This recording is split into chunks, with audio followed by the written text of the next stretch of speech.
Ja, check, ja, ja. Hey yo, we droppen raps en cijfers zodat iedereen kan meekijken. Wat al we in de ondergrond die allemaal teweeg brengen. We pees niet in kotjes, flexibele vering. We zijn allemaal golven in een cyclische beweging.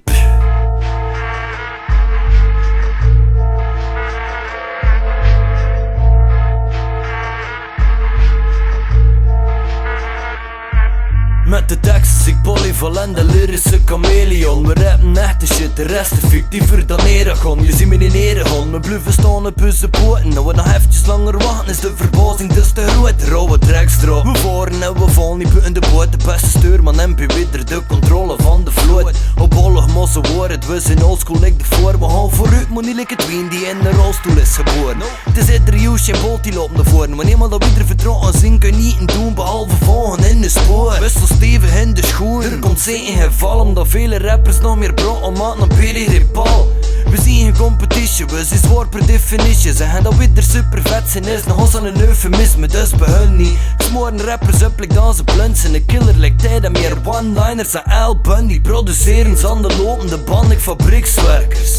Fame en roem zijn woorden die me niks zeggen. Andere man doen alles zo bekend, ik kom like listtrekkers. Zonder te vangen, ontsnappen te staan in de schinwerpers. Maar grafvrouwers zijn onder ons like een molloop. En de drive van Dionysus en de kennis van Apollo. De behendigheid van Zorro, we zijn hier voor eraf te graven. Hip-hop up te dive, de hele scene wakker te maken. Omdat die fucking beat veel te zwaar is.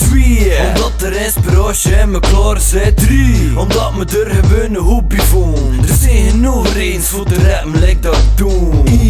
Omdat die fucking beat veel te zwaar is. 2. Omdat er inspiratie in me klaar zit. 3. Omdat me er gewoon een hobby vond. Er zijn genoeg eens voor de rappen like dat ik doe. De gravers aan het maximale uit de minimale hype. Iedereen checkt tussen shit voor onze lyricale vibes. 6e internetpolitie surft naar illegale sites voor te kunnen luisteren naar een van onze digitale bytes.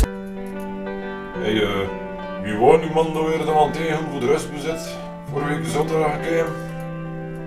Under muziek speelde in auto en tot dat plotten van Under. Ah ja. Wees dat ze onder de grafravers noemen of zo. Ik weet het niet meer juist. Ravers.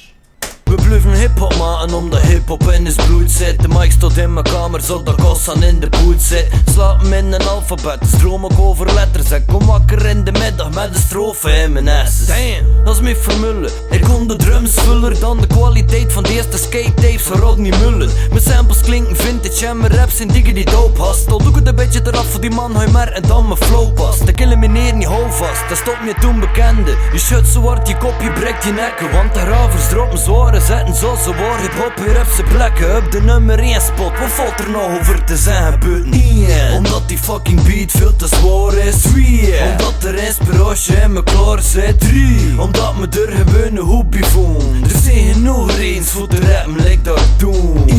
Omdat die fucking beat veel te zwaar is. 2. Omdat er inspiratie in me klaar zit. 3. Omdat me er gewoon een hobby vond. Er zijn genoeg eens voor te rappen like dat ik doe.